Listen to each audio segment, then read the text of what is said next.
Welcome to the Buccaneers Observer. This is Ralph Phillips. How's everybody doing? Man, it seems like it's been forever. I can't wait. I can't wait. Training camp starts next week, except for the Houston Texans, who started today. They get to do that because they're playing in the Hall of Fame game. So the Texans, I think they're the only ones starting today. I'm not real sure. But anyhow, Buccaneers will be starting training camp next week, right? Yes. And I can't wait, man. I can't wait. I can't wait.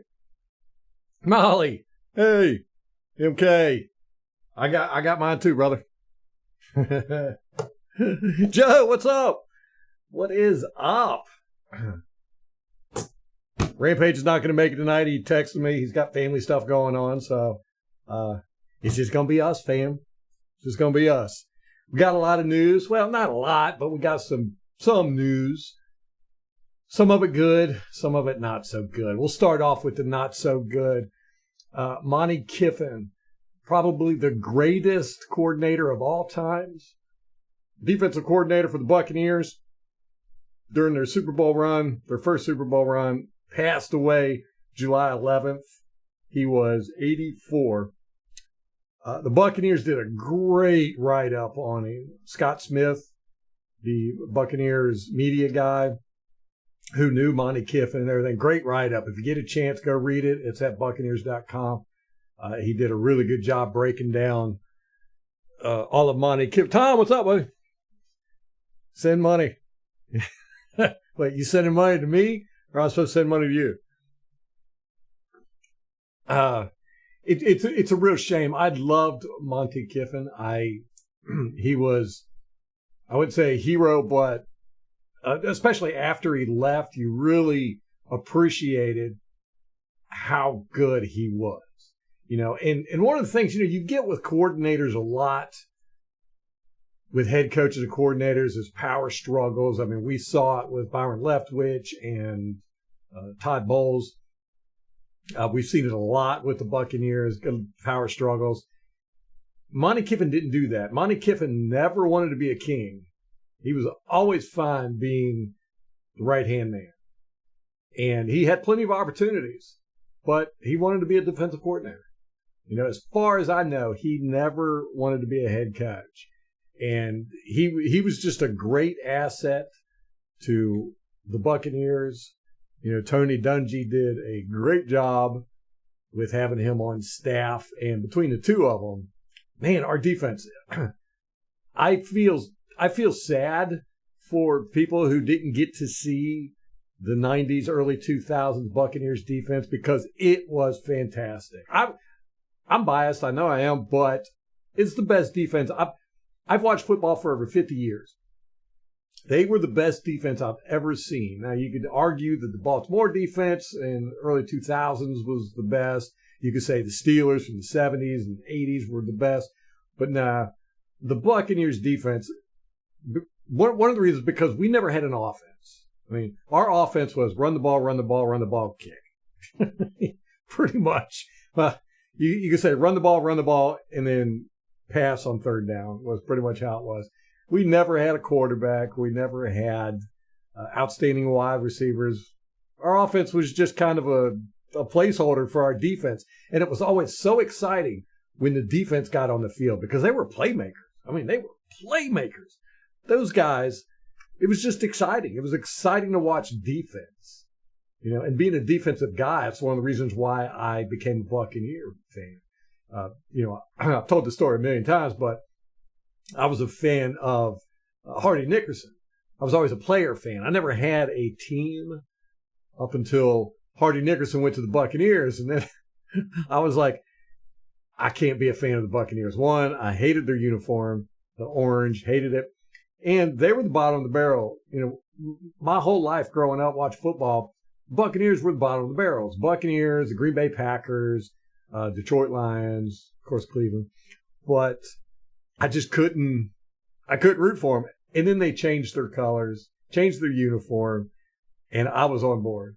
But their defense with Hardy Nickerson and John Lynch and Derek Brooks and Warren Sapp, Bronde Barber. It was just an incredible defense. I mean, every time they got on the field, you knew something special was going to happen. And, they routinely held teams to single-digit scores. We hold some records for that stuff. So, and a lot of it was due to Monte Kiffen. Monte Kiffen revolutionized defense with Tampa 2. Now everybody does it. It's a staple of every single defense. And it's a sad day. I didn't even know he was sick. I saw his son had put out a statement saying that he was Superman. That he saw Monte Kiffen as Superman. And it was just it's a sad thing. I had no idea it was coming. It was just boom, got a tweet. Molly sent it to me. And it was really sad. It's one of the things about getting older, that they don't tell you. And I'm not trying to be morose or anything, but it's like this wave of deaths. You start seeing it coming.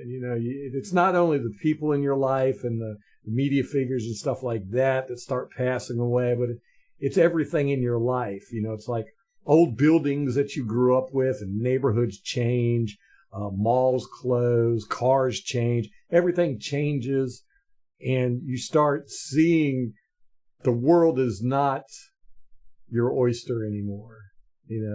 This wave of death is coming. So it's kind of weird, seeing Monte Kiffen pass away. You're like, man, that's a part of my life gone there. Alan, what's up, man? Best defense ever. Yes, sir, man. I loved it. I remember we'd be sitting at the bars. This was before NFL Sunday Ticket, really.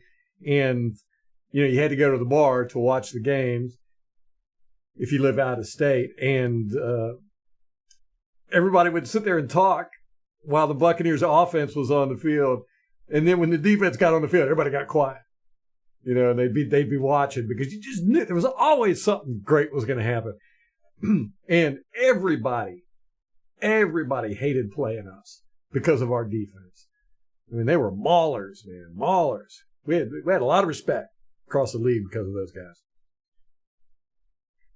I'm trying to get everybody all sad. Okay, let's go on a positive note. Positives. Cade Otton and his wife Sierra welcomed the new baby girl. You got passing away of one person, bringing in of the new. Circle of life, baby. Her name is Tennille Dawn Otton. Beautiful name, beautiful baby girl. As a matter of fact, got a picture of her. Beautiful picture. Love it. Look at that there. It is so awesome. Good old Cade Otton, man. I wonder his role in offense this year. Rashad White was on Sirius XM radio talking the other day, and he just brought up Cade Otton out of nowhere, and he was like, that guy is just amazing. He was like, he's underappreciated and all that. And Cade Otton made a huge leap from year one to year two. Huge leap. But they didn't use him effectively. He was a 100% player. I mean, he was consistently getting 90% plus snaps. He had a few games where he got 100% of the snaps. That's just unheard of for a tight end. And, they used him mainly as a blocker.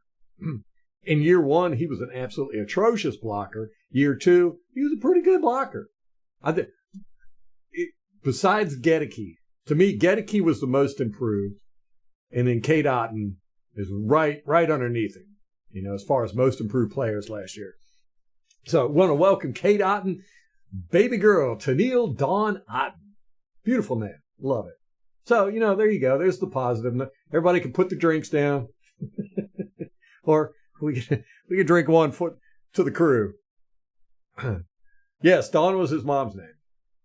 That's right. Well, y'all women, y'all know that stuff. Yeah, Otton. I'm really excited to see Otton this year. I think he's going to be really good.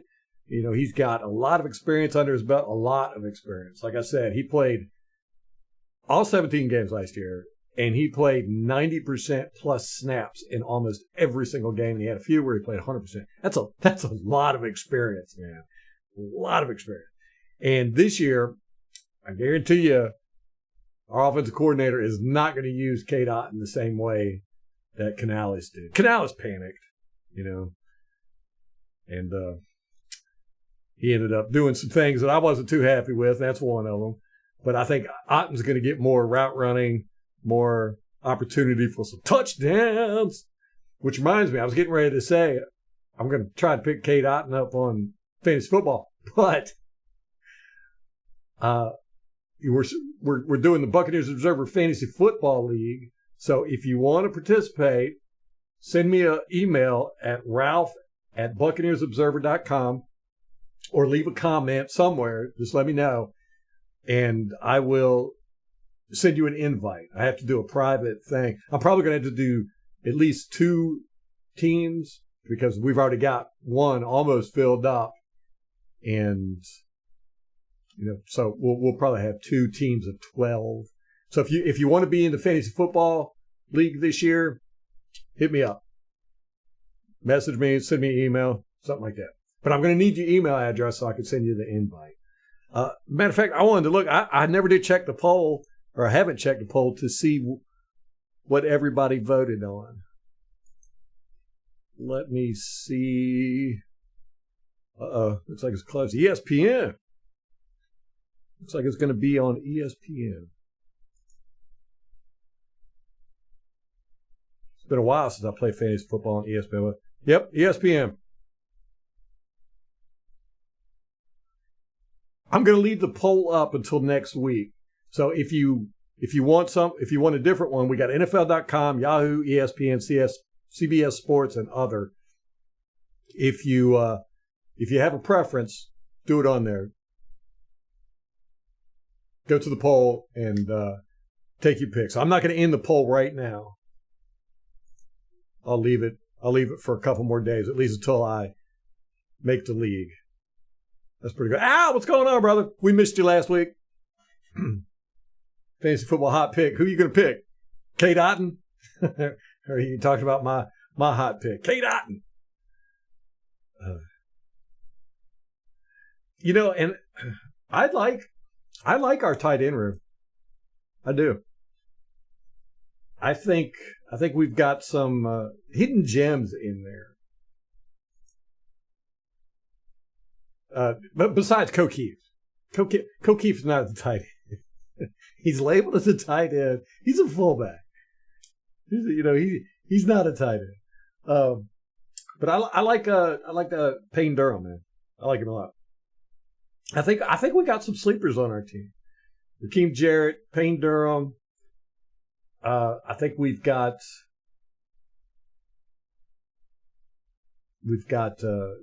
Watts, outside linebacker, Marquise Watts, Jose Ramirez. I'm kind of like, I don't know, but I did like Watts. Kalijah Kancey, of course, but I don't think you could say he's a sleeper. I think everybody's expecting him to do good this year. And at cornerback, I liked Bryce Hall at the Jets. I've liked him for quite a few years. I'm kind of excited he's here because we definitely need the help there. Even if he's just a rotational guy or play slot, whatever, I think his presence is going to lift up our cornerback room. Devin Culp.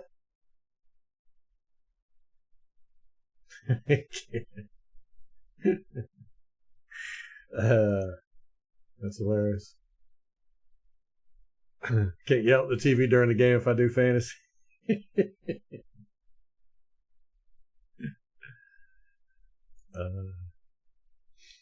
That's funny. You guys crack me up. Okay, some ex-Buccaneer news. Devin Tompkins, the league investigated his wife's claims of abuse, and they cleared him everything. They were like, nah, there's nothing there. Completely cleared. So, I don't really care if he comes back or not. I wasn't a big fan of his playing. Definitely not his return game. But, it's good to see, his name's cleared, and hopefully he'll be able to get back in the league somewhere. And if the Buccaneers cut him because of that, just because of the accusations, shame on them. Shame on them. There's been no criminal charges filed or anything. This was just completely a league issue. I saw Todd Bowles. I don't even know what to think about this. You guys let me know what you think about this. Todd Bowles said that he expects Randy Gregory to show up at training camp next week. They haven't heard a word from him. Since he signed his contract, they haven't heard nothing from him. He didn't show up for the earlier practices. And Todd Bowles is talking about he fully expects Randy Gregory to show up to training camp. I'm like, let me see what y'all have to say about that. Who? Randy Gregory was cut? Milk Carton Gregory. Which is a shame. I was kind of excited about getting him a little bit, just for some depth. He's a good player. Devin Tompkins was already cut. I thought that they cut him. Yeah, they cut him, and then the accusations came out. But it was weird how they cut him. It was just kind of like, they gave him the injury designation, said he had a hamstring or something mess like that. But it was just weird, it wasn't a cutting time. You knew there was something else there. Then come to find out the accusations. But if that's why the Buccaneers did release him, they might have been like, look, you're not worth it. We don't want to go through this mess. So, which is what I imagine happened. And if that's what happened, if it was kind of an excuse to get rid of him, that's fine. But if they cut him because of the accusations, then shame on them. You shouldn't do that. And I'm a firm believer in guilty or innocent, innocent until proven guilty. But as far as Randy Gregory goes, Todd Bowles there's no way. The only reason why Todd Bowles should want Randy Gregory to show up for training camp is to fire him. Or at least make him run 50 laps or something. You got to punish the guy. You can't just not show up for practices with totally unexcused and then not have anything happen to you. But then we saw Todd Bowles with this last year. The same thing happened. Player didn't show up. I think it was Rashad White, unexcused. No, it wasn't Rashad White. It was another running back. Keyshawn Vaughn, was it? I don't remember. And he didn't punish him that we know of. So I'm not a fan of that. And even for Todd Bowles to say, he fully expects Randy Gregory to show up for training camp, even though they haven't heard a word from him. Just kind of like, I don't know, man. You gotta have a little bit of discipline, right? Randy just playing to pay for his fines. Well, he's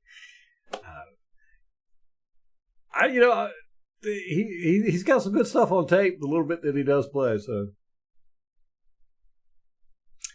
No, we're not going to do a money league, I don't think, MK. I'm going to have two teams. As it stands right now, I'll probably have two teams. So we might do one money if you want to. I'll shoot an email to everybody that wants to play and see if anybody wants to do a money league or if they just want to do it for fun.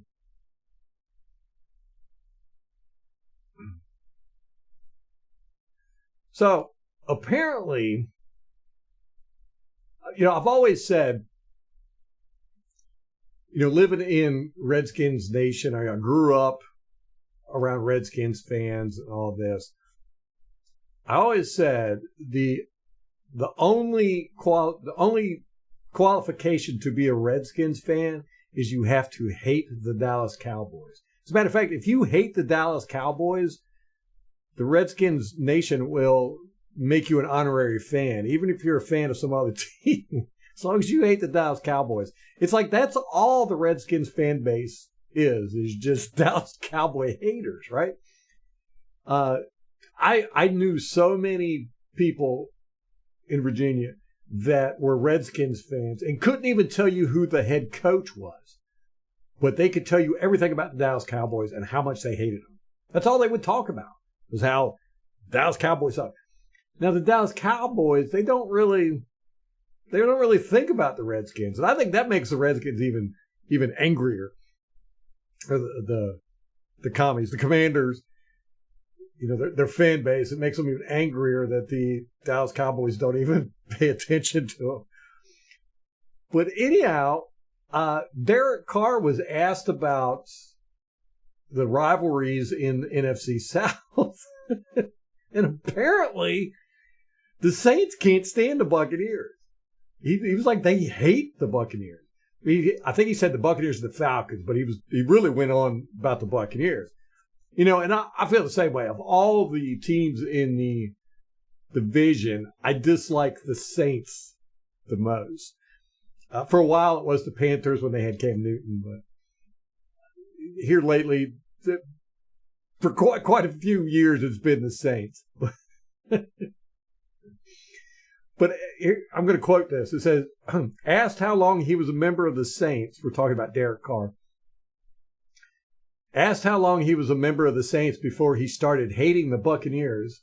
Derek Carr made the New Orleans Saints perspective pretty clear.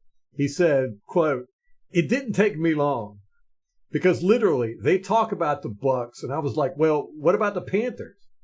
But the Falcons and the Bucs in our building and around town, that's a real hatred. For some Southern, really kind people, they really hate those teams. I was like, really? That's sweet. I bet they really hate us now. They really hate us after we knocked them out of the playoffs and went on to win the Super Bowl. I think that's when they really ramped it up. But then again, you got the Marshawn Lattimore hate with the Mike Evans. You've got Jordan hating everybody, talking crap to Donovan Smith and all that mess. It's good though. I like a good rivalry. Brandon Ayuk, yes, I was going to bring that up later. We'll talk about it now. Brandon Ayuk has officially asked for a trade from the 49ers because they just can't get a deal done with him. Now the 49ers said they are not going to trade him, but I bet they will. I don't think they can afford him. I think that's where the issue is at. He wants the big money, and they don't want to. That's what I would think too, Al. It'll be interesting. If we get rid of Gregory, I don't know what the salary cap situation with him will be. That'll be a few extra million. MH, what's going on, brother?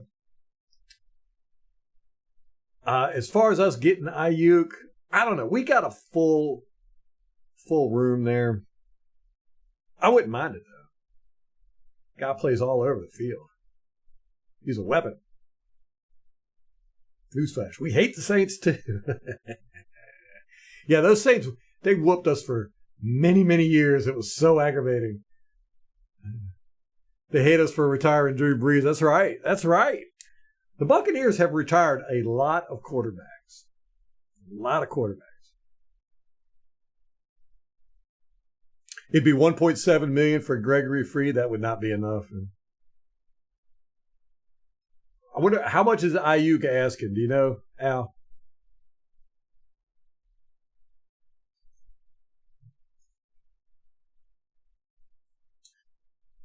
I would like for us to get some serious speed at wide receiver. We got that new guy. We'll see how he is. But, we got the tough guys. We got the strong receivers, but it'd be nice to have some speed. Okay, so, yeah, about $1.7 million.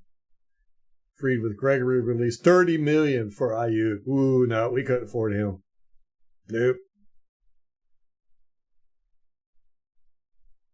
Yeah, you're right, Joe. Yeah, I think we did get our first win against the Saints. That's right. What were we on, a 21 game losing streak? And I think it was the Saints. This was when we weren't even there was no NFC South. Yeah, there was no NFC South. So, yeah, we weren't even in the same division. I think we got our first win against the Saints. 4 years, $120 million for Ayuk. That's what he wants. That's a little much. I don't know who would pay him that much. Probably the Browns, bunch of dummies.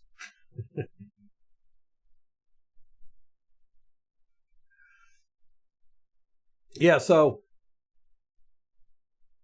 I just found that very interesting to know that Saints. Now I wonder if Saints fans feel that way. I only know one Saints fan, and I don't talk to her. So, if y'all know any Saints fans, ask them, hey, do y'all hate the Buccaneers? I bet they do. All right, so Buccaneers have announced they're going to wear their throwback orange uniforms October 27th at home against the Falcons. It's awesome. Good throwback game. I'm glad we're going to have one this year. Oh, are we not doing alternate jerseys anymore? Our opening game against the Commanders, which is at home, we're going to be wearing all white. I just don't like the all white uniforms. It looks like they're out there in their pajamas to me. There's no pizzazz. Saints want to be the Bucs so bad. I'm still waiting for the Saints to crash and burn from their salary cap issues. I've been saying that for like a decade. They've got good salary cap guys like we do, man.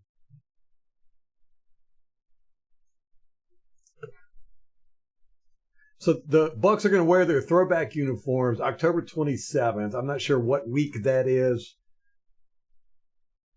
Let me look it up real quick.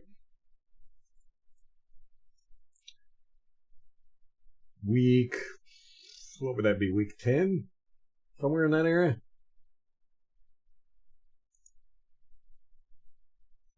I'm looking it up right now. Somebody will probably say it in the chat before I get to it. Week 8. Okay. That's going to be on Fox. Yeah, we talked about the NFL in the Sunday ticket issues last live stream. They got found guilty and are having to pay billions of dollars. I think it's like $14 billion. And they're appealing it now. And I imagine they might not win the appeal, but I can guarantee you the judge is going to bump that down quite a bit. There's just no way.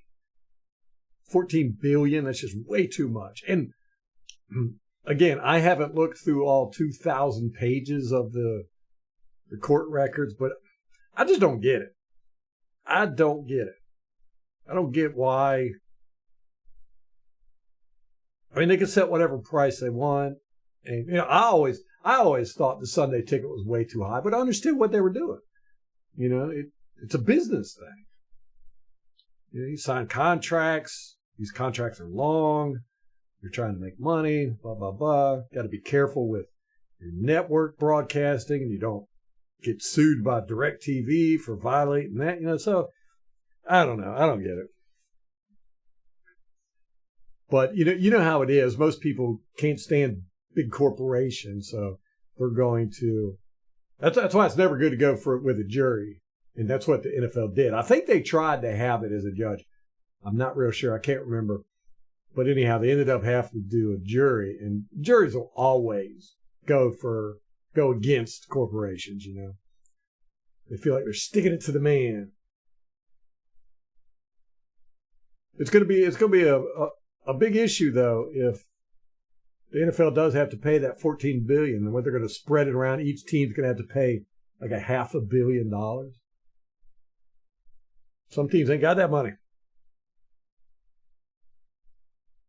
You think that's an L in the Creamsicles? Really? Against the Falcons? Week 8? They might be on a roll by then. I don't know. It's going to be really interesting. I saw an interview with Raheem Morris, and I think the Falcons have the largest coaching staff now. They took the mantle from us. Everybody's trying to be the Buccaneers. But apparently Raheem Morris brought in a lot of coaches. And That might be a good idea for him. Don't know, but it's going to be interesting to see. If he learned anything from his time coaching the Buccaneers. That was a disaster. Oof. That was oof. You can't go out to the strip clubs with the players.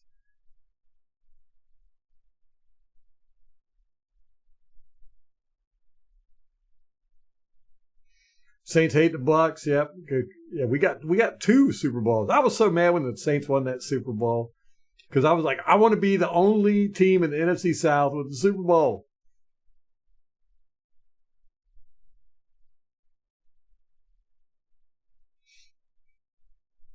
So, you can't have everything. But yeah, we got 2. So take that, Saints.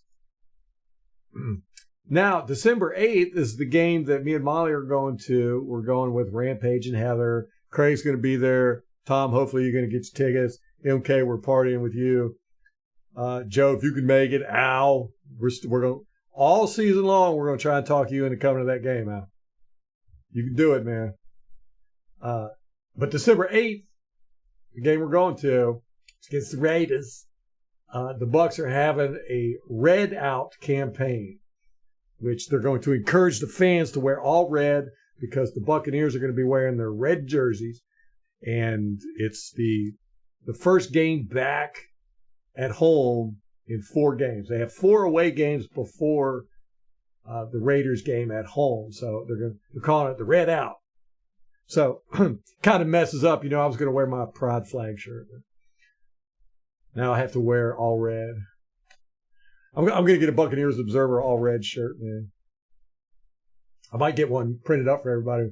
We can all look like a gang. Some other not Buccaneers news. Did y'all hear about Terrell Owens? Remember, he was the running back for the Denver Broncos in their Super Bowl. What was that? Gosh, 90, 97, something like that. He got thrown off a plane in handcuffs. He got taken off a plane in handcuffs. They landed.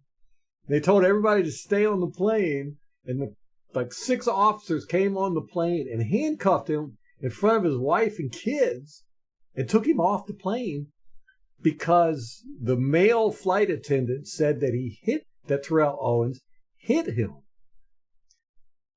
And Terrell Owens said, no, he didn't hit him. He touched him on the arm to get his attention because his daughter wanted some ice and the guy wasn't listening to him. So there's obviously a lot more there, what's going on, but that's just insanity.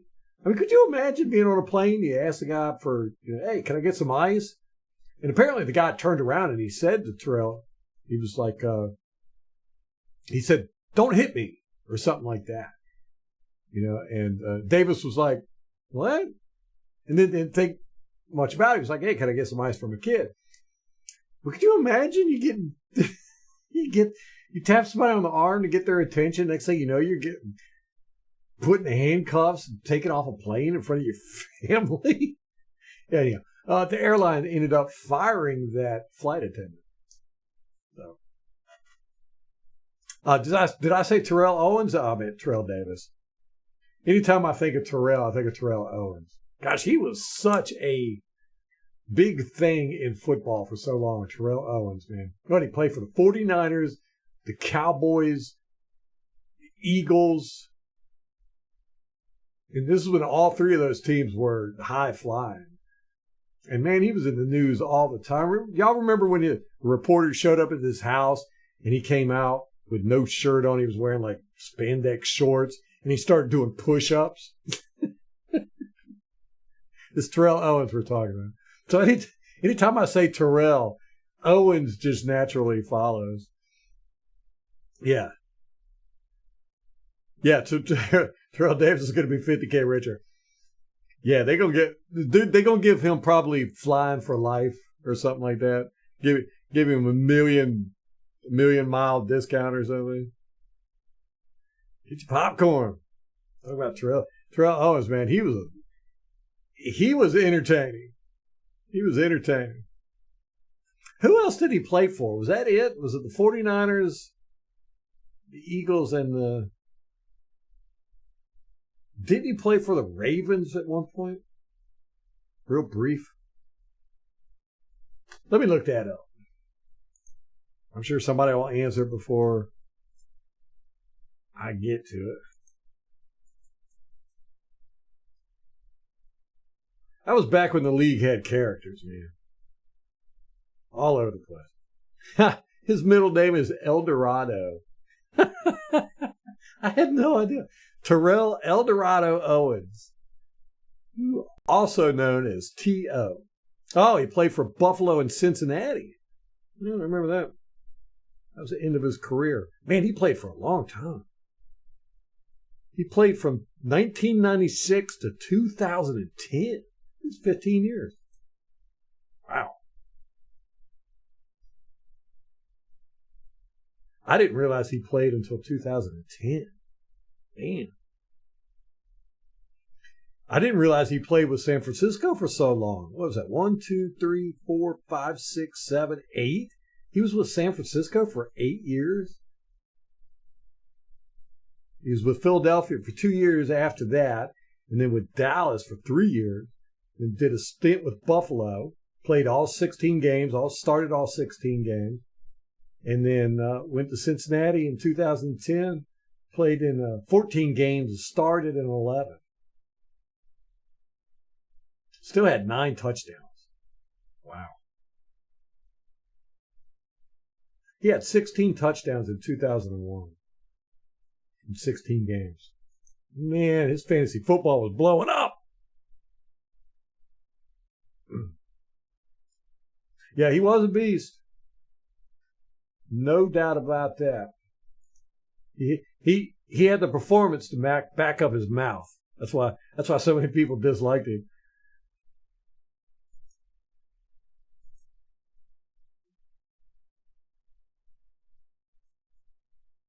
So, anyhow, what else is going on in the world? In football world. I don't want to get into any of the other stuff going on in the world. Did I miss anything? This has been, I gotta say, this has been probably the most boring offseason I've ever experienced. Do y'all feel that way? It's just like nothing is happening. We got days and days and days of no news, like around the league at all. I mean, normally you got some good, videos of guys getting in fights at bars or beating wives or doing drugs or, guys driving their cars in the buildings. Did y'all ever see that video of Marshawn Lynch where he was driving his car? That guy, love him to death, but the cops came up and it was in the middle of the day, and he was like, he had his car door open in the middle of the street, and he was obviously wasted. And they walk up, and he was like driving on the rim of his car. I can't remember all the details. I think he'd even been in a wreck or something. And the female cop was like asking him, got your ID? Are you okay? And all this stuff. And he was just like, hey, girl, you hot. I was like, man, this guy has no filter. He was great. The draft was the last real news. That's how it feels. Man.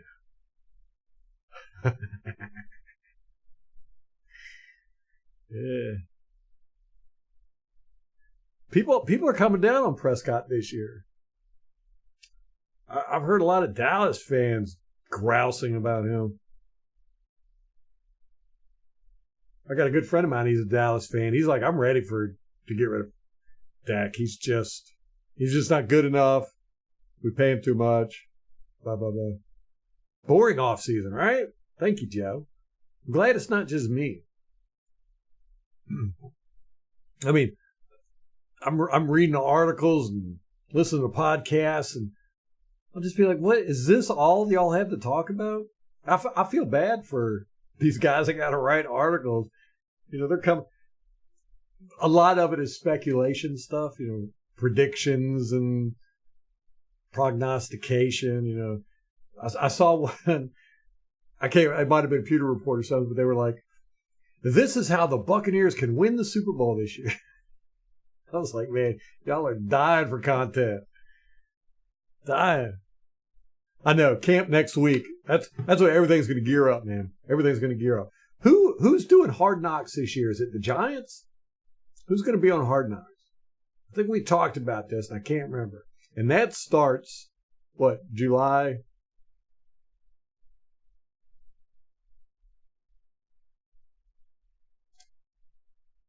Doesn't that start like July 30th or something? Giants, yeah. Yeah, I saw something about where there was some the Jets or somebody had tampered with Saquon. Or maybe not, it was the Eagles. I think it was the Eagles. Now, as much as the Commanders hate the Cowboys and the Eagles, those two hate each other. I mean, those fans can't stand each other. Dallas fans can't stand Eagles. Eagle fans can't stand Dallas fans. And they are two totally different fan bases. I think the Eagles fan base is the worst fan base in the league. Molly thinks it's the Steelers. But the Eagles, it attracts a certain type of people. And I think the Cowboys, I think all teams attract a certain type of people. If you're not local, but the Cowboy fans, are much more, I don't know, I want to say regal, if that even makes sense. They wear the cloak of America's team very proudly. And the Eagles fans are just like the paupers, the French revolutionaries that want to chop off the heads of the royalty. It is the clash of characters and personality between the Dallas Cowboy fans and the Eagles fans, man. Every Eagles fan I know is a certain way, and every Cowboys fan I know is a certain way. And the two, they're like oil and water. They just don't mix well. Yeah, they hate each other. They can't stand each other. I think there's a couple rivalries in the NFL that they're very long-standing and they're very heated. The Chiefs and the Raiders. That's probably the biggest, I think. Those two fan bases just can't stand each other. The Cowboys and the Eagles. The Commanders and the Redskins, or the Commanders and the Cowboys, is a very one-sided hatred. It's so fun. Cowboys fans just don't even pay attention to the Redskins, and that's all the Commander fans talk about is the Dallas Cowboys. The NFC South really hasn't been around long enough, but I would say the Buccaneers Saints rivalry is getting up there. It's becoming a almost must-watch TV. Who else do we got?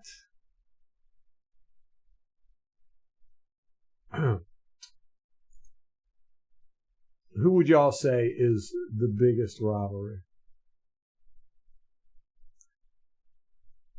You go with the Ravens and the Colts, but I don't know. Ravens Steelers. That's a hard nose. When those two play, man, you expect to see blood fly, veins between the teeth. Those guys are trying to knock each other's heads off. Let me see. Now, when I was growing up, the Cowboys-Steelers rivalry was huge. I remember when the Cowboys and Steelers first played against each other in their first Super Bowl. That was very exciting. And Super Bowls are so much different now. I was thinking about that in the shower the other day. I was actually thinking about that game, the first Steelers and Cowboys Super Bowl. But Super Bowls used to be very bad. It was very rare if you had a good Super Bowl game. The championships games were much better, as far as watching football. But man, so many Super Bowls were blowouts or just boring games, everything. But it wasn't until mid-2000s when Super Bowls started getting good, and now they're almost all good.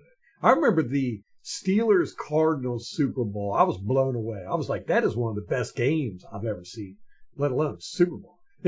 I would say that's probably the best Super Bowl I've ever seen as far as, exciting. And then you got, the Patriots and the Falcons Super Bowl. I remember when the Packers and the Broncos played, Brett Favre and John Elway. That was one of the first Super Bowls. I think that was, 90, 98, somewhere in there. That was one of the first Super Bowls I remember where I was like, whoa, that was a really good game.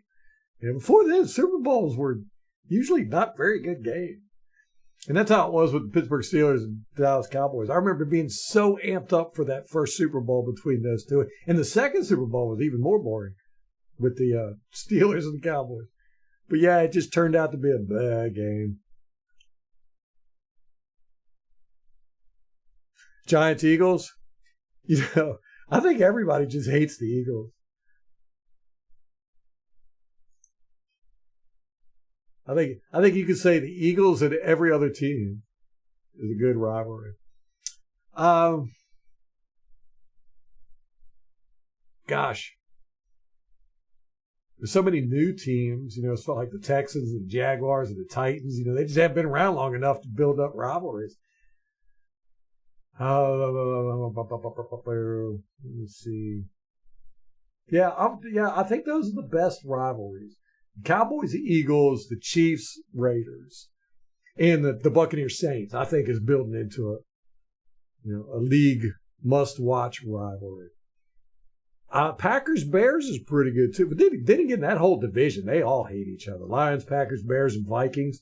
I kind of miss being in that division. We were definitely the redheaded stepchild in that division, but they were tough. Black and blue division is what they call it. Because man, when we played each other, it was out for blood. I do like watching the Chiefs and the Raiders. It's been interesting seeing how the Chiefs have been so good for the past few years, and the Raiders have not been. And just but then again, I think the Raiders fan base is really kind of blowed up. When they took them out of Oakland and now they took them totally out of California, it's like really messed up your fan base there. Colts and Brady, yeah. Remember, my man, those were great games. Manning and Brady, that was an excellent football.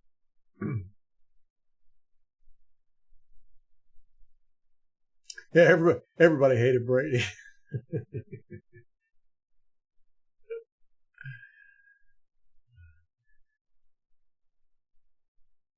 Bucs Chiefs Super Bowl is best Super Bowl.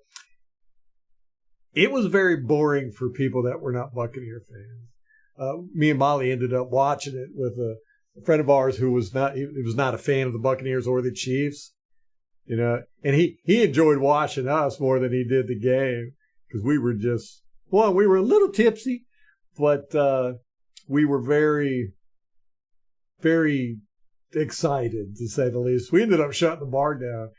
It was us three were the last ones in there. They were so happy for us to leave. They expected us to leave a lot earlier. I was like, nope, I ain't leaving until the ceremonies, everything. That was a great Super Bowl for a Bucs fan. But most people saw it as a kind of a blowout. I thought it was great. Again, great defense. Great defense. Brady was blessed with having a good defense, but you got it like who was it I was talking about last week?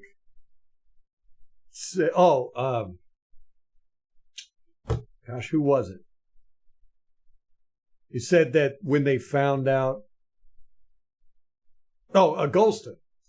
Yeah, they asked him what it was like when they found out that Brady was coming to the Buccaneers. And he was talking about when there were just rumors that Brady was coming to the Buccaneers, everybody started hitting the gym and they were like all talking to each other like, is Brady coming? Do you think Brady's going to come and everything? And he said the day he got the text message, he went to the workout facility at the Buccaneers. This was during the offseason now. He said it was packed. Everybody was in there. And he was like, everybody's level of play just shot through the roof.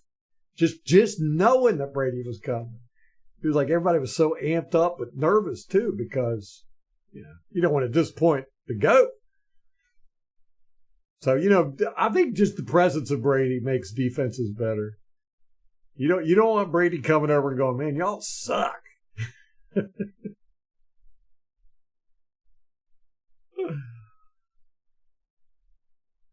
Molly, I don't think you remember much about that game, do you? I've got that all on video. I've got the whole us watching that game on video. Because, remember I took the laptop there. I can't remember why. I think we were going to do a podcast or something. I can't remember. But yeah, I took the laptop, but I recorded it. It had that camera on there, and I recorded our reaction to it. I've never watched it. We should sit down and watch it. But yeah, I've got, 5 hours of us cheering the Bucs on the Super Bowl. Yes, MH, he hasn't heard a word from Gregory not showing up. They have not heard anything from Gregory since he signed his contract. But Todd Bowles did say he fully expects Gregory to show up at training camp next week. We had talked about this previously. I heard that. I was like, you better expect him to show up to training camp just so you could fire him. There's no way. You just can't do this. You can't do it. You can't let that guy get away with not showing up for practices.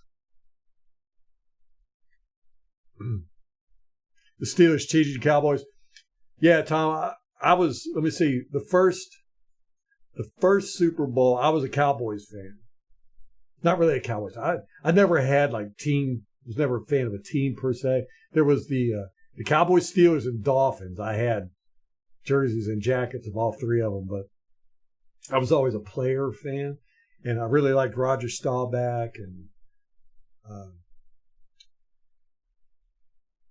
I can't remember the running back's name, but anyhow. But I did like the Steelers too. I loved Lynn Swann. I loved Mean Joe Green, Too Tall Jones. So it was an exciting Super Bowl for me. But yeah, Cowboys got stomped. They got stomped second time too, didn't they? I think the second game was even more boring. If I recall correctly, what did my memory? I might be thinking of two different things here.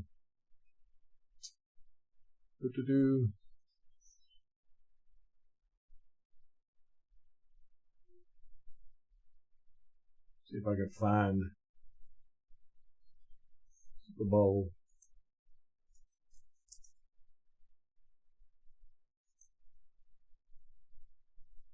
Okay. This was early. It's hard to believe that. Let me see. I started watching football in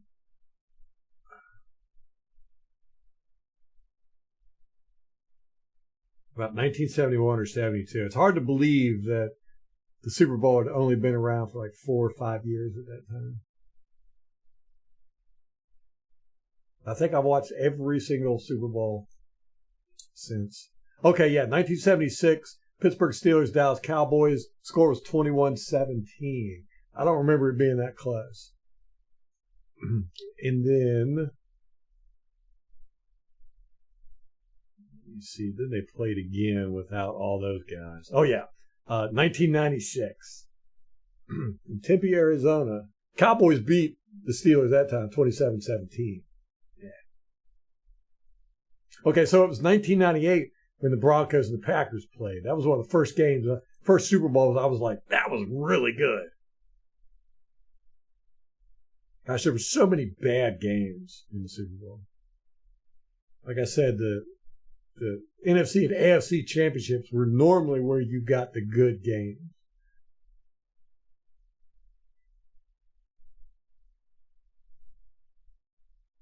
Tony Dorsett, yes, thank you, Al. I can always count on you, brother. Yeah, I was a big Tony Dorsett fan, and I loved the coach. He used to wear that fedora.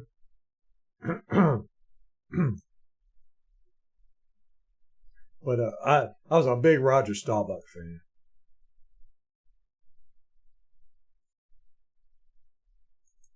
And I like coaches like that. I don't know. I like all different kinds, I guess. But Tom Landry, I miss that. I when the coach is dressed up nice on the sidelines. Now I can't even tell them from coordinators or players. I mean, like if there'll be injured players or even the water boy. You got to really know what a coach looks like now to be able to spot them on the sidelines because they all dress in that athleisure wear. Oh, we're gonna do a full out tailgate. I don't know about the food. Yeah, we're definitely gonna party though. Gonna try not to get too out there for the game. Want to save a little bit of energy for the game. Broncos went back to back, 1998 and 99, right? Yeah, they beat the Falcons in 99. Wasn't that when the Falcons, didn't they have Jeff George? Man, I liked Jeff George. Let me see. Jeff George had him and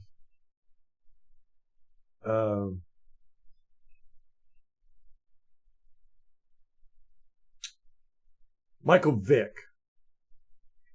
had the most. That was Chris Chandler and Steve DeBerg. How did they make it to the Super Bowl? No wonder they got stopped. Jeff George, gosh, he had an arm.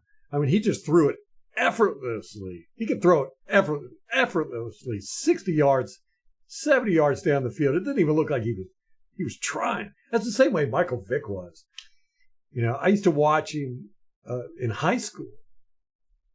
He played not too far from me, and I had a friend of mine who was like, "Man, you got to come watch this guy play football." And so we started going to the games. I watched the first game I watched him. I was like, "Oh my gosh!" And he would just he wouldn't even like move his arm heavy. It was almost like a flick of the wrist, and that ball would go 50 yards on a rope. Michael Vick had so much talent. Just couldn't. This up here wasn't.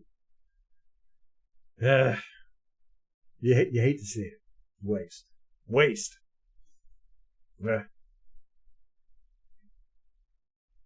Only Bucs and Ravens undefeated in Super Bowl. I like that stat. Was there 3 Cowboys Steelers Super Bowl? Really, I didn't know that. Let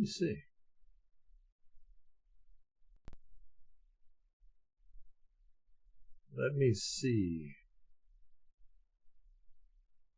Who do we predict is going to go to the Super Bowl this year? We can't say Buccaneers because we're all biased except Al. Who do we think is going to go to the Super Bowl this year? Man, last season seems so far away, doesn't it?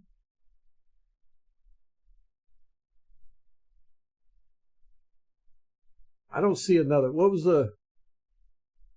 Oh, man. Falcons Michael Vick.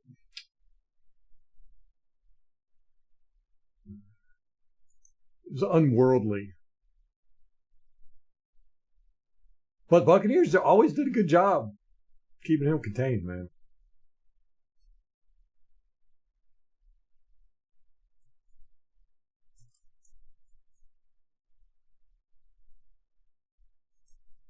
Okay, we got Cowboys. Steelers, Cowboys in 1976. Oh, okay. So, yeah, you're right. In 1979. Okay, so, yeah, it was like 3 years apart. Yeah.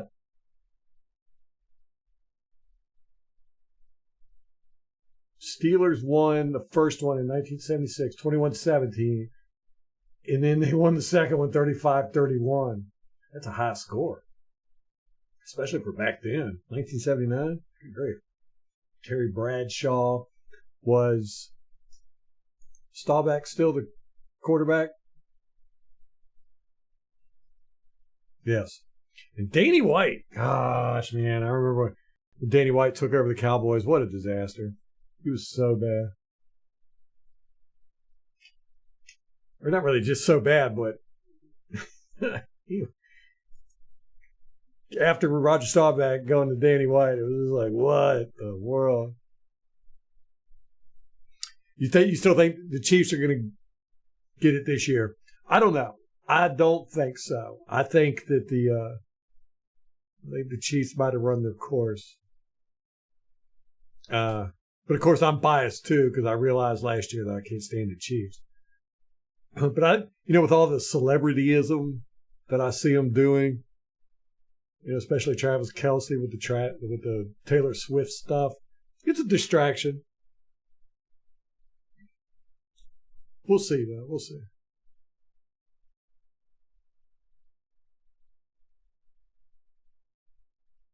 Yeah, I don't know how I missed that one, Tom. And I don't remember it. I mean, I know I watched it. I watched both of them. And I was probably pretty excited about both of them. But I only remember two. So Al thinks the Chiefs are going to win another one. Would that be a three-peat? Don't see it happening. Then again, like I said, I am biased. Just going off of gut feeling.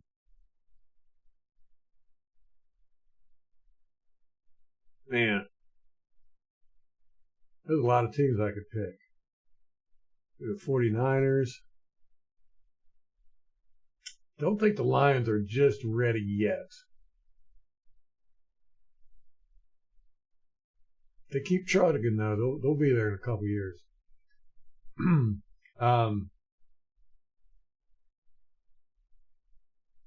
Definitely not. I don't see anybody in the NFC East.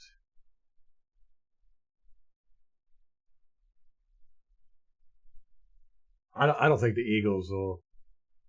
I don't think they're going to recover. Ravens. See, I like the Ravens.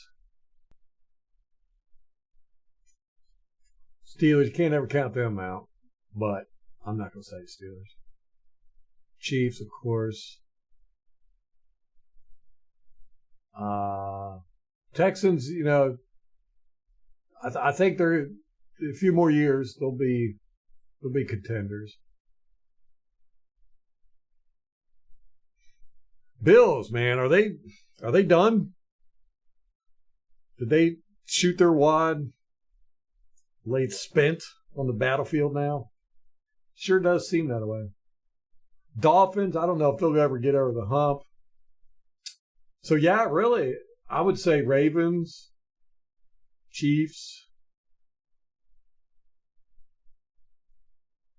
49ers.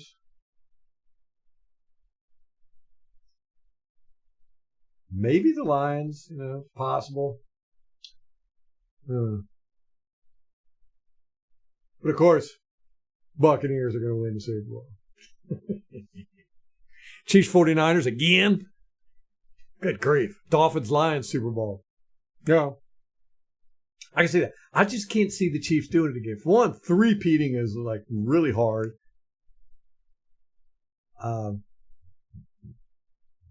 And I just don't see how they can maintain their dominance like this.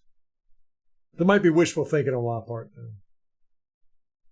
Yeah, Buffalo. I feel that way too. Buffalo they out, and they kind of blew up their defense, and they're not going anywhere. Seems like their quarterback has plateaued. But see, I like Lamar.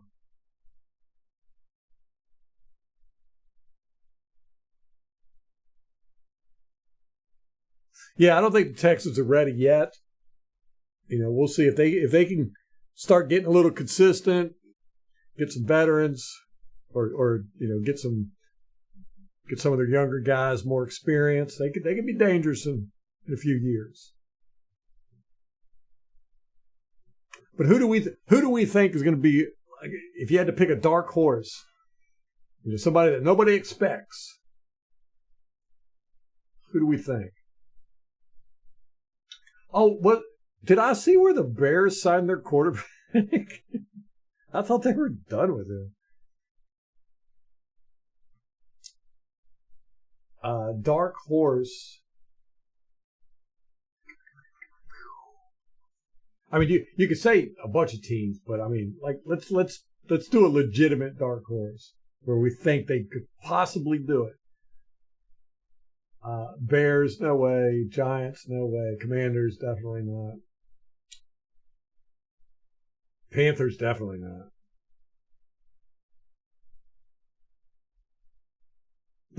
Falcons, there's a possibility. You could say they'd be a dark horse. I don't expect them to do it, but they could. Chargers.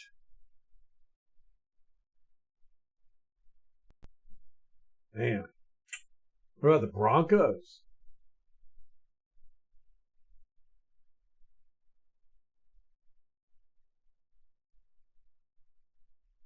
I don't know about the Dolphins, though. They just can't seem to get over that hump,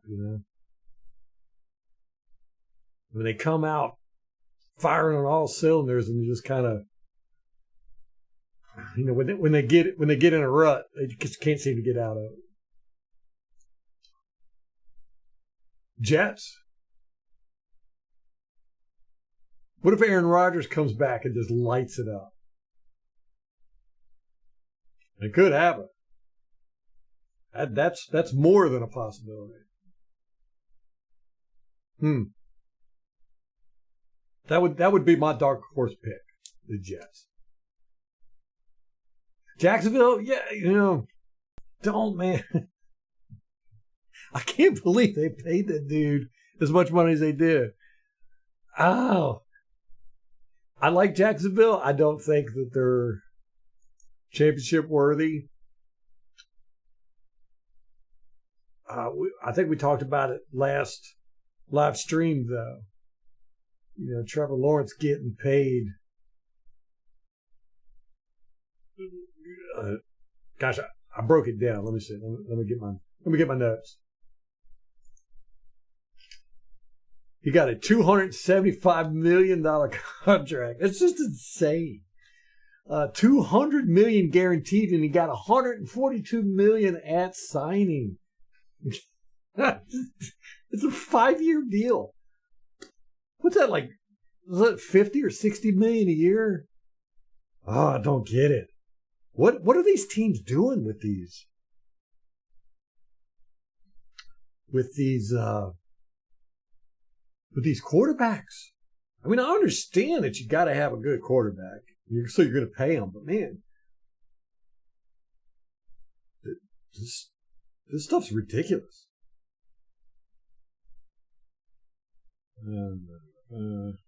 Yeah, $55 million a year with $200 guaranteed. He's already got $142 million. They gave him that for putting a pen to paper. Oof. It'll be interesting to see how that affects the team.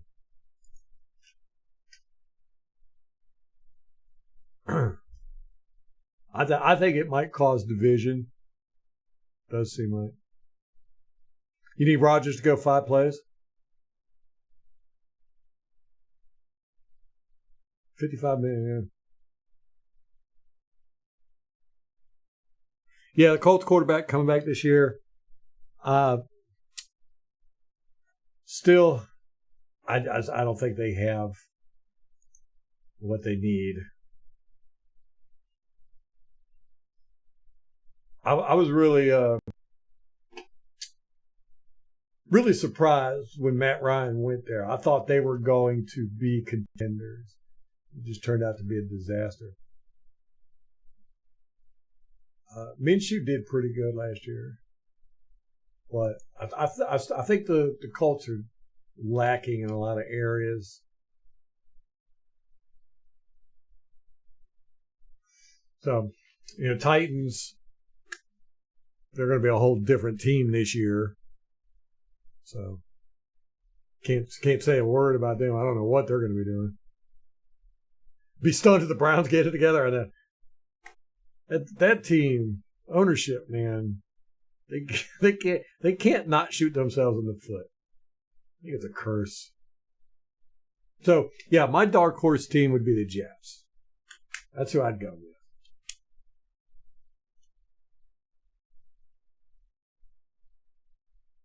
It's gonna be interesting to see if the Lions can keep their consistency going. I think they will.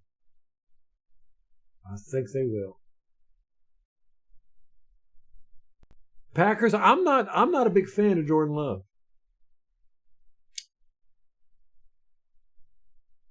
I think he's overrated.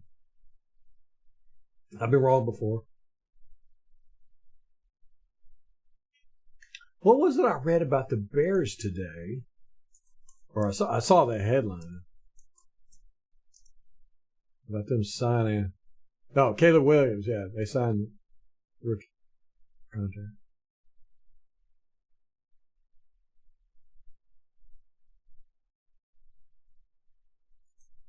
I was thinking of their other quarterback. I'm still stuck in 2023. You think Arizona's going to upset some people?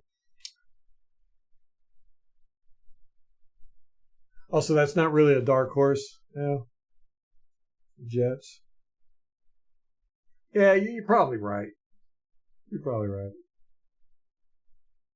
I think if Aaron Rodgers does play, people will expect them to win.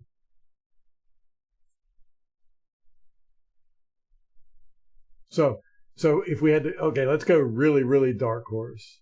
If I went really, really dark horse, I would say Carolina Panthers. A team that I feel has no chance to even break 500.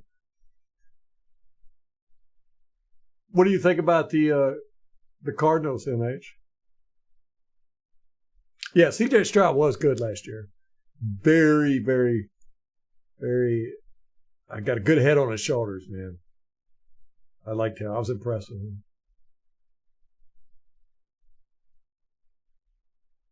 What do you like about Arizona, MH?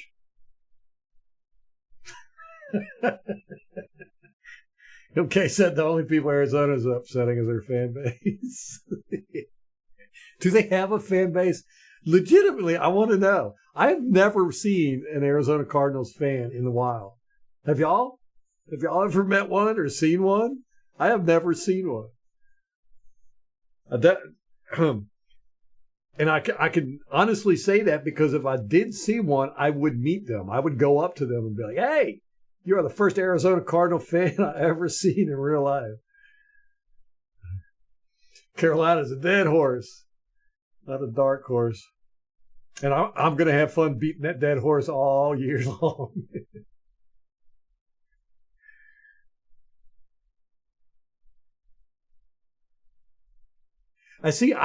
Murray is another quarterback I think is highly overrated. I don't like him. I don't like him as a player or as a person. So I could be biased in my judgment of him.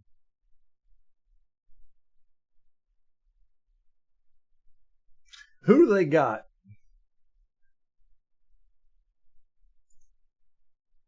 They went 4-13 last year. Woo! Eesh. Let's look at their roster.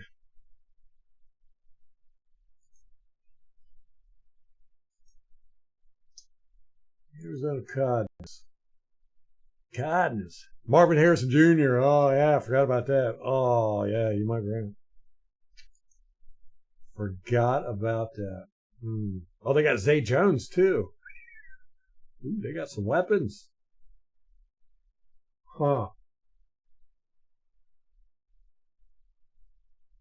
Trey McBride did pretty good. James Conner, running back.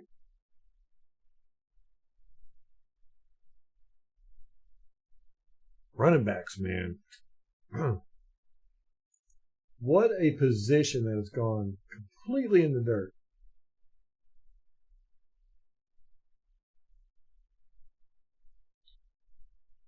Let me see. What do they got on defense? Buda Baker. Oh, they got SMB on defense. Yeah, ain't that something? They had a who am I thinking of? No, it was the Falcons last year. They had a great defensive line last year, but not so much this year. Yeah, okay. So they got Desmond Ridder as their backup. Oof. Yeesh. Just Marvin Harrison Jr. though. That makes you worried. Yeah, Stroud's very patient, very good. He plays like a veteran. I was very impressed with Stroud last year.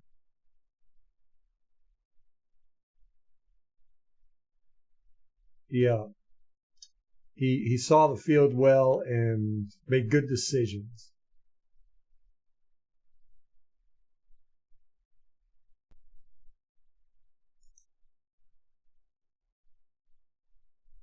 You think we got too many weaknesses, Tom?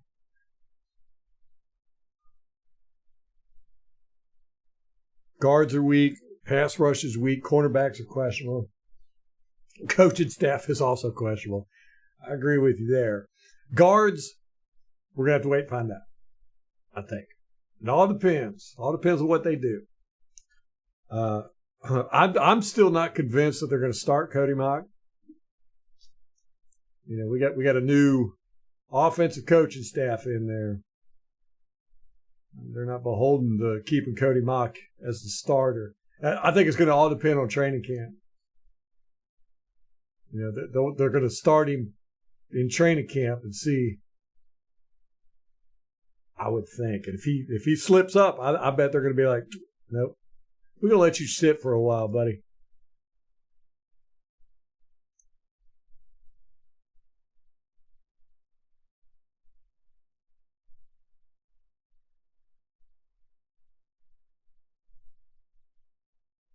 Yeah, the Cardinals look like they might have an offensive juggernaut as far as the passing game is concerned.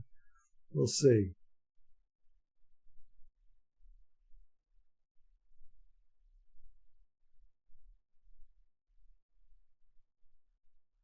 Yeah, the biggest thing with the NFC South is how long it'll be before the Falcons can get their crap together, if they can, if they don't implode. There's quite a bit of tinder there for that fire to get started. You know, them drafting a quarterback after signing Cousins, who doesn't, Cousins he ain't gonna be fighting for a job. If they even try to pull that mess, he's gonna be, I'm out. And then, what's Raheem Morris going to do? Is he going to be able to withstand the temptation to party with the players? So there's a big possibility that the Falcons could implode. So, but if they don't, if they get their mess together relatively quickly, they could be a force to be reckoned with. That weird, awkward guy with the Falcons, Jonathan Gannon.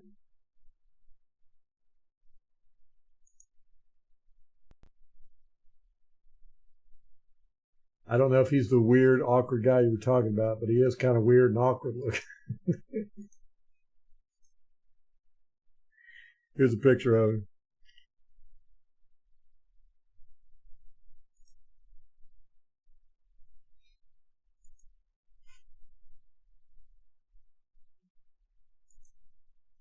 Was he their coach last year?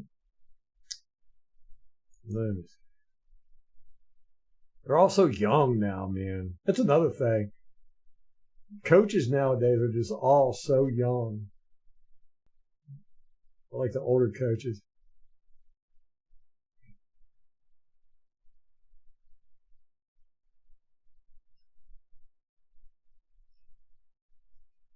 Let me see. Last season. Wait a minute. Last season. Yeah. Last season it was this Jonathan Gannon guy. And it looks like he has not been fired. Cliff Kingsbury, where did he go? He's playing, is it the Commanders?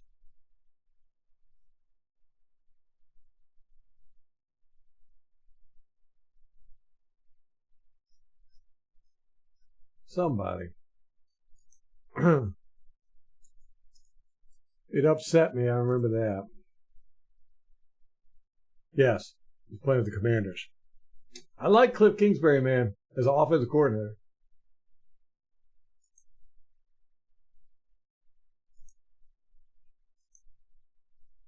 We'll see.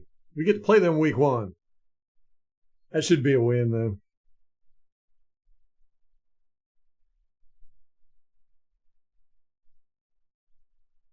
You're going to be 24 in 1 month?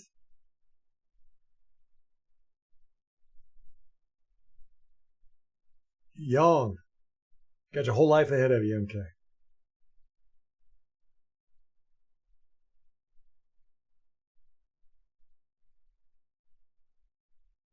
Oof.